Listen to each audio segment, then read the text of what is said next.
Welcome to the Play It Out, Wait Out show. Of course, I'm Justin McClure, and thanks for joining us. We usually have Wyatt with us, but he's actually moved on to greener pastures up in Philadelphia, and we wish him the best. He has a job up there. We're hoping that he'll be able to join us in a couple weeks via digital or Zoom, however we can have him. But the good news is I'm not alone. We have a special guest with us, and it's Jerre Haskew, and you might know him as the Music Man. So, Jerre, thank you so much for joining us tonight. Yes, it's a pleasure to be here. It's great working with you and Brad Putt, and I'm looking forward to rocking and rolling. Music Man's in the house. Yes, sir. Yes, sir. Well, thanks so much for joining us. Obviously, looking at your apparel, you're a big Tennessee fan, right? Yeah, I graduated from Tennessee in 1964.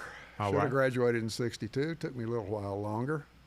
That's but, okay. Johnny Majors was my hero when I was a kid, teenager, and so forth. And I've been a huge Tennessee fan all my life. I saw my first game. One of my nicknames on these sports boards is Eighth Decade Ball. I hate to admit it, but I am 80 years old. Okay. But I'm in my 8th decade now of watching Tennessee football. October 30th, 1948, my 8th birthday, my dad took me to Tennessee and North Carolina and Knoxville. Ended up a 14-7 loss. Should have been a 14-14 tie, but that's another story. But I've been a Tennessee football fan ever since. My dad was a big fan. My brother, my late brother Gary, Dr. Basketball from Sport Talk. Yes, sir. Legend, literal legend. When he passed, there were over 1,200 people came to his visitation. How many people have that honor? And there were over 600 at the funeral. Very few. Yes, Very sir. few. And yes, sir. I miss him every day, and we had 10 great years together on the radio here. Awesome, awesome. So we can, does this bring back yesterday years? Yeah, it does. There are million stories. Right. Million stories. All right. Most you can tell on the air. A few you can't. Okay, that's right. That's right. Well, we're going to talk about some more things, but I guess the first thing I want to get into is this past Wednesday, there's been rumor mills, as everybody knows, that potentially Texas and Oklahoma are going to come to the SEC. What's your initial thoughts on that? I think it probably is a done deal unless for some reason they give Texas A&M the right to veto this. If you recall, when A&M and Missouri came in, they weren't the first to be invited. They were Texas and Oklahoma. And Texas and Oklahoma turned them down. And then they took Texas A&M and Missouri. And I knew the backstory on both of those. And Texas A&M was losing their rivalry with Texas by coming to the SEC and other rivalries they had, but they've obviously found a real place. Missouri was kind of a question mark, but there was nobody else that we could get. So, and Missouri did very well early on. Very much so. Won the SEC East one year, so forth, challenged a couple of others. So I think it's a done deal unless Texas A&M has the right to veto. On the other hand, if they do it, I think it could be very hazardous to the future of big-time college football. It'd be almost like the SEC would have close to a monopoly. Really? You know, it's interesting you said that. Now, I've seen actually just a post on Facebook, to be honest with you, where basically they were talking about, whoever was talking about actually dissolving the Big 12 and sending it and basically having, instead of 5 power conferences, having 4. So I don't know. That would be interesting to see that. Well, for me, I don't know. I don't know what the ACC's take on it is. I remember when Bobby Bowden had his choice at Florida State of going to the SEC or the ACC. I asked him on the radio. We had him on for 3 hours, if you can believe that. Wow. Mm-hmm. It was probably the best interview we ever had on Sport Talk. And I said, "What, Coach Bowden? Why did you go to the ACC instead of the SEC?" "Oh, that's easy, Jerry. I wanted to pick my own stiffs." He knew he had several guaranteed wins right. in the ACC, and maybe 1 or 2 tough games a year in the conference. Right. And so that's how he summed it up. The path at least. So they're not. ACC is not the SEC. Let's right. put it this way. Right. Now the ACC, this deal they have with Notre Dame is ridiculous. they're not really a member, but they are a member. They participate in. I don't know if they count in the standings in football now or not. Do you know? Notre Dame? No, they're not. I don't Not to my knowledge. No, sir. They do in basketball. Oh, right. And Right, so- they do in basketball. So, right. so they're partially in there, and their vision might be getting Texas and Oklahoma to come in with Notre Dame full time, and I don't believe Texas and Oklahoma want that. I think they want the competition. My God, Oklahoma is probably going to be rated number 1 in the country to lead off the season. I think so. I'm not really 100% sure. But along that aligned thread, along the same thread is what I meant to say, who do you think's what programs do you think are going to win the most if that happens? You think it's a lock deal, but if that happens, what programs do you think are going to The win big the most? boys, the Alabamas, the Georgias, the Texas it will improve Texas' ability. A&M, Let's see. and then the wild card, Ole Miss. Now, why do you say Ole that? Miss. Lane Kiffin. my Okay. friend. I think they're a dark horse to win the West You think so? in the SEC this year because Alabama's quarterback, unless one of these freshmen they got coming in works out, the guy they had as backup last year, Chase Young, I think his name is, from California. He was a 5-star. He didn't look very good to me. Mm-hmm. But then, they've had a string of 3 or 4 straight great quarterbacks with, Tua and Mac Jones and who am I forgetting number 2 for Alabama? It's Jalen Hurt? yeah. Jalen. Thank you very much. Yes, sir. Mm-hmm. Price of being 80, buddy.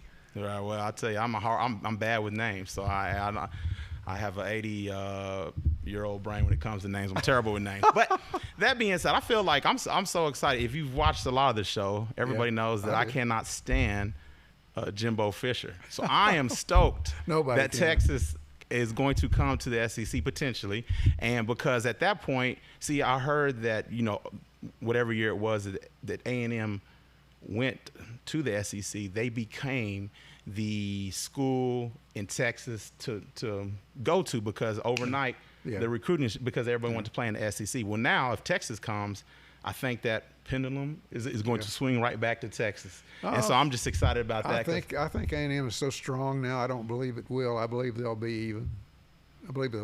Oklahoma's the real wild card. But You think they're the wild card? As long as they've got that guy coaching them, the young guy, Lincoln Riley. Yes, sir. Lincoln Riley. You think they'll be fine? Yeah. Okay. So who loses? So along that same thread, who loses? The Tennessees, the Kentuckys. I hate to say this, but we think we're a big-time program. We're really not. Back in the days of the General, in the days of all-white football, let's just be blunt about it. Right. It was whoever paid you the most to play. That's where you'd go. And the Okay. General had a bigger wallet than anybody else did. Right. But he was also a great coach, and particularly defensive. So he won 2 or 3 mythical national championships. But then things went downhill in the 40s and 50s until Johnny came along, and they finished number 2 in the nation in '56. And possibly if they'd beaten Baylor, in the Sugar Bowl, they would have won it all. But then that's history. But I think Johnny had a great run as a player with Bowden Wyatt, and then Wyatt, who had alcohol problems and so forth, left the job, and General Nealon was still AD, and he had alcohol problems, and so the leadership wasn't very good. And while I was in school there, they were okay. But Gene Etter from Chattanooga Central played tailback, and he was a whopping 5'10" and weighed about 143. So it's a starting tailback for Tennessee in those days. Wow. And he Big fella. actually beat Ole Miss when Ole Miss came into Knoxville, 20-something point favorite, and we beat them. And Gene ran for a 76-yard touchdown. Actually went off tackle. He was a single-wing tailback. He goes off tackle, and a guy grabs him by the shoe, and the shoe comes off, and he keeps running. The ref didn't blow the whistle. Right. And he keeps running. It's a touchdown. Then he ran all the way from there, ran all the way, didn't go to the sideline with the team, ran all the way back under the stands where the dressing rooms were. Gene was a good friend of mine. I asked him after the game, I said, Gene, why'd you go back under the the dressing rooms and all that. And he said, I had diarrhea on the run. Oh man. But now, we was did. he joking? No, it was true. It was true. And we beat Ole Miss 18-16. They missed 5 field goals. And, all right. Well, I just want to say with those back on Texas and Oklahoma. All right. I was going to tell our viewers we want to hear what y'all have to say. You know, Yeah. this is we're talking. It's not just us. We want to hear what y'all have to say. So Comment please away. Comment away. Yes, sir. Comment away. All Music Man needs some help here. Okay. Okay. Let me see here. Another thing. One more question. Again, back on the 16 team schedule. A lot of people are complaining or saying that's going to be a concern. My thoughts are, if there's a will, there's a way, and Lord knows that there's plenty of money. They'll figure that out. There's plenty of geniuses. Figure that out. As I said, I think the easiest solution would be Alabama and Auburn move to the east, Missouri go back to the west, and Texas and Oklahoma, and then probably move somebody else to the east. Right. Okay. All right. Well, we was talking a little bit. We started out with Rocky Top, and I want to ask you a little bit about your past. Brad told me that you actually started out when you were in your younger years as a folks trio. Yeah. Tell us a little bit about that. At the University of Tennessee, when I was a student there, the dominant music, if you guys, the young guys can believe it, was folk music, or Right. commercial folk music. Right. If you've never heard of the Kingston Trio or the Brothers Four or Peter, Paul, and Mary, that kind of people. Right.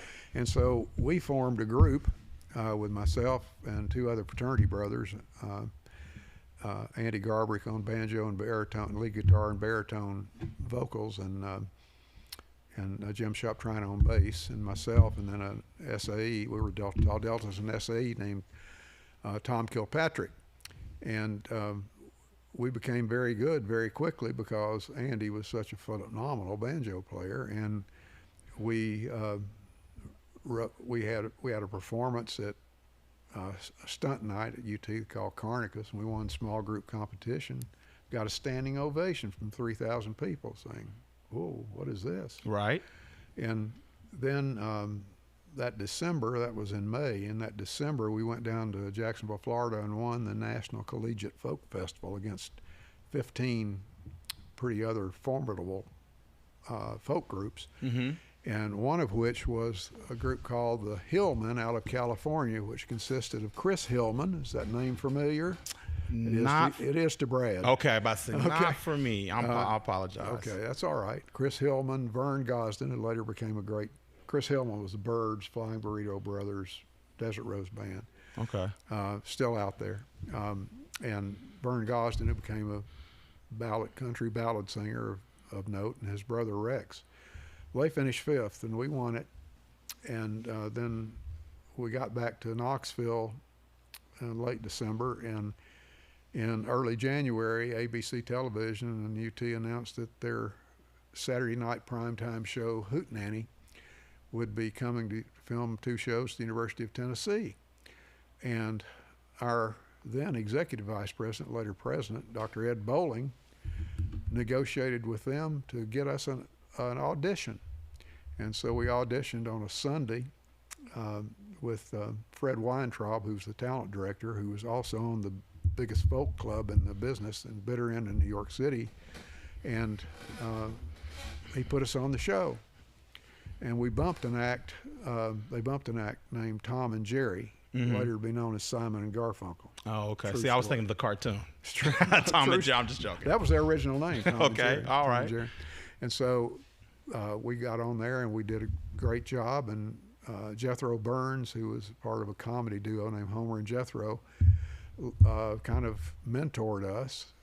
He was, I guess, started out in Knoxville in the 30s, and of course, big in Nashville, also one of the great mandolinists of all time, classical mandolin player.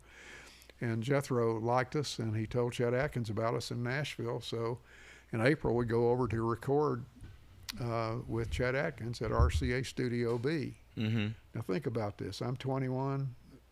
The 2 other singers are 19. Our bass player's 20. We're college kids. We walk into the RCA Studio B. Mm-hmm.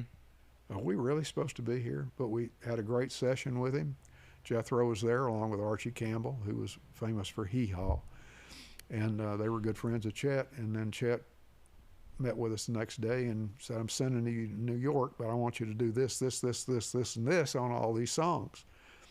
And there were different things on each song, put a different instrument here or whatever. And so a month later, after a lot of practice, we go to New York and we record up at Gotham Studios, where the Eastern folk groups recorded. Bob Dylan, Peter, Paul and Mary, Joan Baez, all of them recorded up in the Eastern, Gotham in Manhattan. So we spent 4 days doing that. We played the bitter end, where our opening act was an unknown comedian at that time named Bill Cosby. True story. We bought his record. He had an LP, but it wasn't on a label. 9 months later, it was #1 on the Billboard pop charts. Really? The only comedy album before Sense ever to do that. Right. And so we had his material, and our bass player became a comedian. We were told we had to develop an act. We'd signed with William Morris Agency. So we go to Gatlinburg. We rent the old Greystone Hotel Playhouse. We play there all summer long. And we're going to play until Labor Day, and that's when our tour and album release would start. College campuses. That's where the big money was then. Kingston Trio was the biggest act in show business. But in August of 1964, as Brad, the music historian, would tell you, a group called the Beatles hit the United States to tour. Never heard of them. Never heard of them. And it was a seismic event, a cataclysmic event in music, not seen before or since. Was it called the British Invasion, right? Yeah, but they changed everything. Right. And the Kingston Trio went from the biggest act in show business, and I mean the biggest, to a small theater and club act almost overnight. There was Peter, Paul and Mary did the same thing. Right. There was no place for us. We weren't even out there yet, so the album was never released, and our tour never happened, and so we broke up. And I went to work in the banking business, and Tom Kilpatrick, our tenor, became a lawyer, and Andy Garbrick, a banker and later developer, and Jim Shuttron, an art broker. Okay. And so then in 2000, we decided we would put the music out there that never got out there at my wife Barbara's suggestion.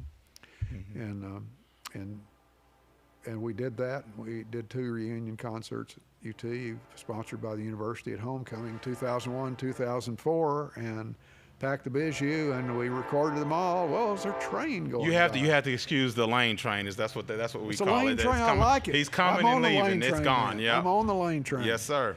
Okay. All right. So actually, since this is a Tennessee show and you're a Tennessee fan, and you're also a musician, I'll put you on the spot. Do you know the first year that the UT band played in halftime, the Rocky Top? Yes, I do. Well, go ahead. It actually wasn't at the football stadium. Okay. It was Coach Ray Mears was the basketball coach, and they were playing in a consolation tournament out in St. Louis called the Collegiate Commissioners Tournament. Okay. And we were playing. There was four pretty strong teams. I know Indiana was there with Bob Knight, and they beat us to win it. But Coach Mears had the pep band playing that. He was the one that suggested to Jay Julian, the band director, to put it in. Okay. Now, what year was that? I think 1974. Okay. Now, see, I don't know. I forgot what website I got it on. I can't remember when the football, when Julian took the UT football band and played Rocky Top, maybe a year later, something like that. I don't know. Okay. Well, what does your research say? Well, my research says that I can't even find the website right now, but it's 1972. We play in Alabama at halftime, is what it said. Now, I was wrong on my years. Okay. Mears did it the year before. So 1971 is what you're saying. Yeah. Okay. One more question, since, like I said, since you. Thanks for correcting me.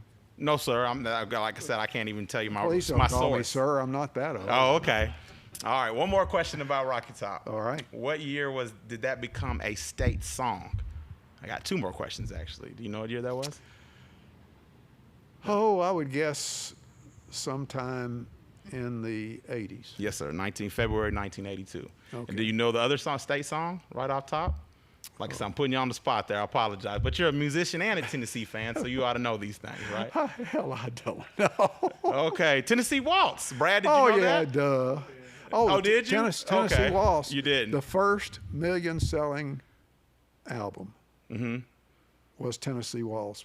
The Tennessee Waltz was the title of the album and the title cut by Patti Page. Okay. And the first million-selling single was Chattanooga Choo Choo by Glenn Miller. Yeah, we were part of it, right? Yeah, that's yes, right. sir. All Two right. great songs. How about that? Right. For your trivia. Yeah, yes, sir. A little trivia. So you mentioned that you were in finance. Yeah. And I went to the banking business and got lucky and got assigned to the international division at a bank in Memphis, and then did well there, traveled many different places around the world, and then moved to Nashville to run the international division there at Commerce Union Bank, and did that for another 12 years, and it was a heck of a ride. Okay. Traveled over 100 countries, and then I ran 4 divisions in the holding company for Commerce Union Corporation, and after that, then I came down here to run Commerce Union Bank as a CEO, and I did that for 6 years, and then started my own venture capital company. Okay. Where we did lots of wild and crazy things, didn't we, Oh, Brad? okay. Well, that's interesting. Well, a hot topic this off season was actually the new policy. I don't know what word for NIL as far as About name. time. So is that how you feel? So I was going to get your thoughts on that. How do you feel? About time. These guys been. This university's been making millions and millions of dollars off these kids' backs. Yes, sir. And that should have happened a long time ago. There were people like Spurrier who wanted it. Mm-hmm. There were other coaches who wanted it. Mm-hmm. Of course, Philip Fulmer was against it. Mm-hmm. I can't remember. I don't think Johnny took a position on it, Majors. Mm-hmm. But it's about time. Now, the problem is it may go too far. Right. I mean, there are endless possibilities for these kids. Mm-hmm. Say kids in high school. Mm-hmm. Why can't they have an image? I mean, I guess they can't they? NCAA doesn't have any control over them. High school, well, they can't. And you're going to have a high school quarterback or two come out that are phenoms, and the minute they hit the university, they're going to be contracted. Right. I mean, And what's that going to do to team morale? I don't know. I mean, it's going to be interesting. I tell you, it's going to be interesting. But if there's a will, there's a way. That's the only cheeky thing that I can say. I agree with that, but I think it's a good idea. Right, okay. Well, because I mean, to add to what you're saying, Bryson Young, I believe his name is. He's never started a game for Alabama. That's right. But he already has $1 million endorsement. So hey, we're going to see. Well, he's a California kid. California, yes, sir. Mm-hmm. And I don't think he's that good, but I may be wrong. Well, I hope I'm right. We're going to find out. We're going to find out pretty soon this year. But I mean, he has so much talent around him. You can hide that. And in the way and this is just my opinion, the way that. Well, let's say who's going to replace Najee Harris? That guy was a tremendous running back. Very much so. But they have about probably 3 to 4 guys in the stall. Not as good as him. No, not as good as him. And this guy, Young, I've watched him. I've watched quarterbacks for years. I saw backups there at Bama. Mac Jones was good. So was Tua when he was a backup. And I really think that Alabama's not going to be as strong as people think. They're not going to rule the West this year like they've done in the past. As long as they beat Texas A&M, I'm going to be happy. That's how I'm just that much You of hate it. A&M? I cannot stand Jimbo Fisher. I think he's a C+ coach, and he's been a benefactor of where he's coached. Well, because like you were talking about, this guy Jimbo Fisher. I'll say it right here now. Okay. The satchel is everywhere. Every team in this country buys players. Oh, absolutely. Everyone. And I call it the satchel. Okay. As long as the satchel is equal, Right. then it's okay. But when you go out, when you do somebody like Jimbo Fisher, and you're out there buying and buying and buying, I think the Jameis, what was his name? Winston, quarterback at Florida State. Uh-huh. Mm-hmm. You think he came free? No. No. So do I think Nick Saban has a satchel? Yeah. It's not him. It's the boosters. Yeah. Well, like you say, everybody has boosters. Everybody has major boosters, right? And we've got them at Tennessee, and you can even call the names out. Right. Oh. Starting with you want me to do that? No, hey, go ahead, because I don't. Like I said, I'm terrible with names, so I don't really know who they would be. Starting with the Haslams, Okay. who I know basically him. control UT. Right. Big Jim. Right. And I know. Well, he's done a poor job. Who, Big Jim? Or whoever's calling the shots, because I've not been impressed with the coaches they've had in the It's past. not the coaches. It's he's the guy that funds them. Mm-hmm. For example, to keep the baseball coach Vitello, this is amazing. Now he's the highest paid baseball coach in the country, and there were 4 boosters, including Haslam, that got together and said, we're not going to let him go. And so they're putting up the money, $50 to $100 million to refurbish or rebuild Lindsey Nelson Field up there in Knoxville. Well, hell, that's the only sport we've got to brag about. Right. So we can't lose that. Oh, well, basketball. Ball, man, it's definitely doing well. Well, speaking of coaches, I guess we're going to ask you about this since we're asking about this. How excited are you about Heupel, Josh? Perfect guy to come in for Tennessee at this time. It'll take him a while to recruit well, but he'll recruit players that play his style of football, and he's going to score points. They've got a veteran offensive line led by Cade Mays, and the guy from West Virginia whose name escapes me, Darnell Wright, and other guys that are really good, and they've got a pretty good set of running backs, and whoever plays quarterback, I think it probably will be Joe Milton, the guy out of Michigan, the transfer. That's from who you think's going to win? I think he should. He's certainly got the most talent. The guy from Virginia Tech, Hooker, will probably be good competition. I think the guy who's Brian Maher is just too excitable out there. I mean, too sporadic. He gets too hurt too easy. He's not a good passer either. You don't think so? No. Okay. Well, going back to this past week, we had. Then Harrison Bailey. I feel like he's done a good job. Yeah, he is, but he's slow. He's not a fit for this system. This run-pass offense. Okay. It's where they make the decision on the go. Right. Whether run or pass. It's going to be interesting to see who wins that quarterback battle. But we had the SEC. They got really good receivers. They're going to score points. You think so? Yes, sir. All right. Well, I hope so. They got burners. They got burners out there. Jalen Hyatt. Right. Now we're gonna see. We're gonna find out. And they also, I guess, people are high on this Parker that transferred from Mississippi State. So they're expecting him. I forgot his first name, Javante. I'm not going to say, but Parker. They expect him to do some great things as well. Well, transfer rule really helped Heupel. Really helped him here. Very much so. He's definitely, yeah. The question is defense. I think their defensive line is going to be much better than people think. I think their linebackers are a huge question mark. Although Tyler Barron, who played defensive end last year, played down, they moved him to linebacker, and this guy made some plays last year. He could, before he got hurt, I think he could be really good. And the question is, do they have any depth at linebacker? And the answer is no. No, they do not. And the secondary will be strong, in my opinion. Right. Well, what I'm not excited about is going to be a first-year DC with Tim Banks, I believe his name is. Yeah. Well, he's got. So it's going to be a big learning curve, I believe. There will be, but the guy has a good rep out there. I think I would have hired Kevin Steele, but I don't know why that didn't go down.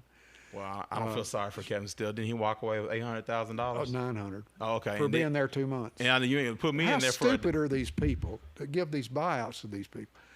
Kevin Steele comes to be a kind of a shadow coach with a chance to interview for the big job. Right. And everybody knew Pruitt was going down. And then it didn't happen for him, but he wrote into his agent, who was Jimmy Sexton, I believe, from Memphis, wrote into the contract a buyout, so he had a buyout. So they had to pay him $900. And how much money are these people paying up there still? I feel like the irony is they're still paying Fulmer. Why did Fulmer didn't retire? He was let go. Right. Everybody knows that. Well, that's all. What do they call it? I can't remember what to so save they face. let him draw his salary for 3 more years. Right. Is that nuts, people out there? Hey, now, Mr. Comment. Tell me. No, thank you. I'm glad you. And I call him Fulmer anyway. He did a terrible job as an AD. And he wasn't that great a coach. He had great players and great staff around him. All right, the guy who won the national championship. I'm just. Yeah. Yeah. Okay. Yeah, he won the national. Listen, he had Peyton Manning. He had Heath Shuler. And he had T. Martin, who was the least of the 3, but a great, great player. And actually won the. And he won the national championship. Yes, should have won it in 2001 with Casey Clausen. Okay. 1 game away. 1 game away. 1 game away. I don't disagree. But then after that, he started getting lazy in recruiting, and the quarterback level of quarterback play wasn't as good, and overall recruiting wasn't as good. And when you lose to who was Wyoming or somebody he lost to the year he was fired, or Army or somebody. I can't, some bum. Right. Then it was time for him to go. And it was time for him to go. And I think Lane Kiffin was a great hire. I think if Lane Kiffin said in an interview the other day, and I watched the interview, and this was a USA Today network, it wasn't a Tennessee people, said, where would you be if you hadn't gone to Southern Cal, if that job, your dream job hadn't opened up? He said Tennessee. He said Tennessee's a top 10 job in America. Right. Well, I don't disagree. I feel And like he they had a good year, man. He took Jonathan Crompton, who was an absolute highly rated quarterback when he was recruited, but an absolute stiff, and in the last half of the season, and made did a him an great all-SEC job. quarterback. And did a great job. But he wasn't ready for it though. And it was took premature. Alabama down to the nub, and actually, I will still say that that big guy in the middle, that big middle guard they had, took his helmet off while the ball was still rolling around on the field. It wasn't dead They yet. called him Mount Cody. I can't remember his last Not name. Cody. That Yeah, was his Cody. name. Yeah. Not Cody. Yeah. He took his helmet off before the play was over. Hadn't been whistled dead. So we could have had another chance to kick the field goal. All right. Well, That would have beaten Nick Saban. Brad, you gonna go read this comment because I can't see it where I'm at. We're waiting on it. We got a comment apparently. Oh, we got a couple I comments. probably stirred something up out there. Now my phone is janky. I apologize. I gotta. Well, I mean. Okay. Thank you. Big hand for Brad Pitt, but listen, I'm telling you, this is Star we got Wars in one- the studio, people. It's Star Wars. I'm really impressed. Wait, are you? Oh, okay. Well, Absolutely. thank you. I appreciate it. It's besides my janky phone.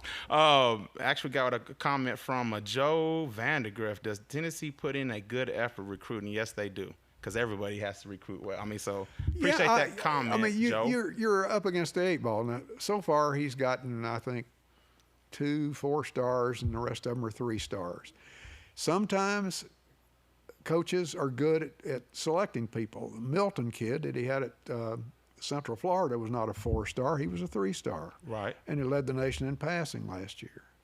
And this guy, I had Drew Lock at Missouri, who Right. led the nation in passing. Right. And he had not done that much the year before Heupel got there. So Heupel can develop quarterbacks, and I think he'll be able eventually to recruit quarterbacks, but they got to start winning.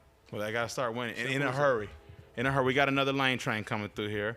We got another question from Joe Vandergrift. Man, I kind of like this one, Joe. Appreciate it. How do you think this next wave of Corona is going to affect next season? I believe they realize they've lost so much money. Let me answer that real quick, and then I'll get your thoughts. Yeah. They've lost so much money. Last year, they're going to try to keep it under taps until at least halfway through the season. I'm just shooting from the hip here. Go ahead. What percentage of people, the players at Tennessee, do you think have been vaccinated? Me personally, I don't know. I would say 50% or so. I don't know.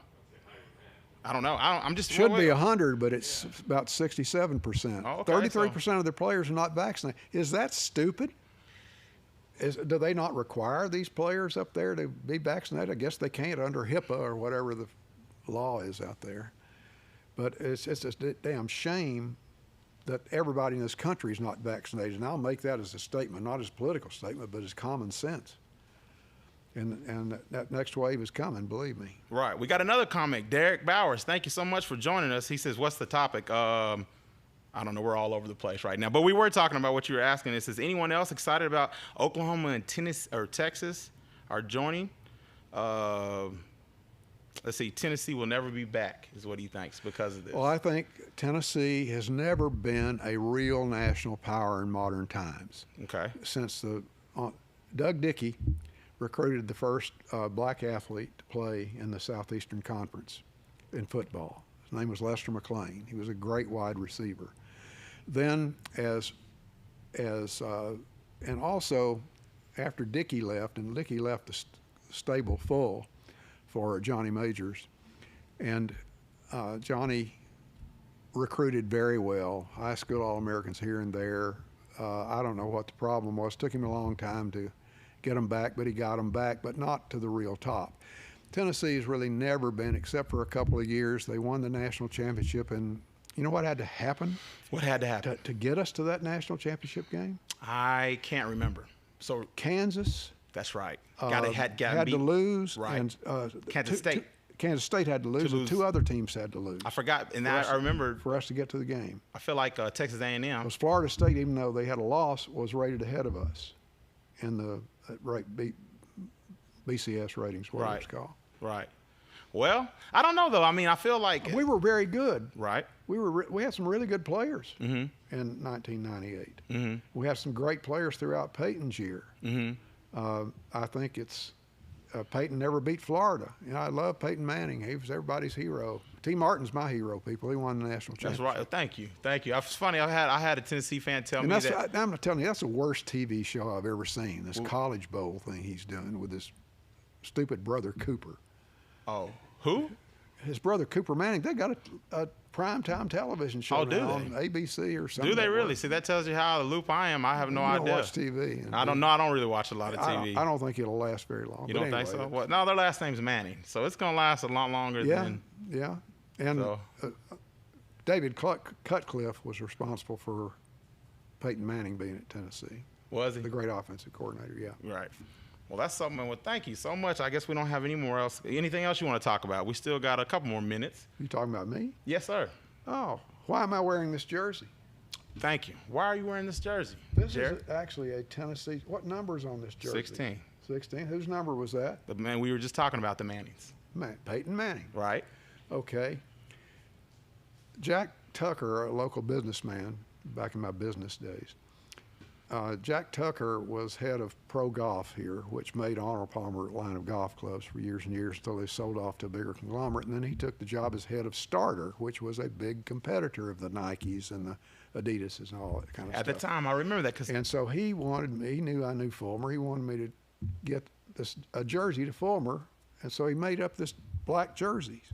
I've always been for Tennessee wearing black jerseys from time to time. Who was the only coach that ever did it? Lane Kiffin. And we beat the hell out of somebody on Halloween.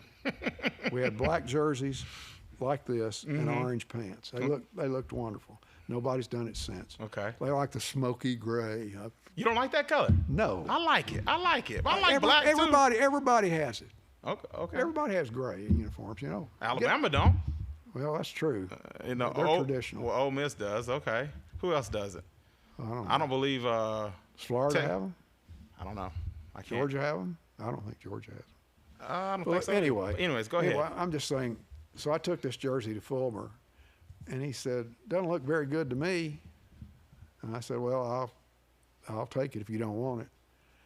He just wanted to give this to you as a consideration for possibly just talking to Starter about having Tennessee on their team. And what year was this again?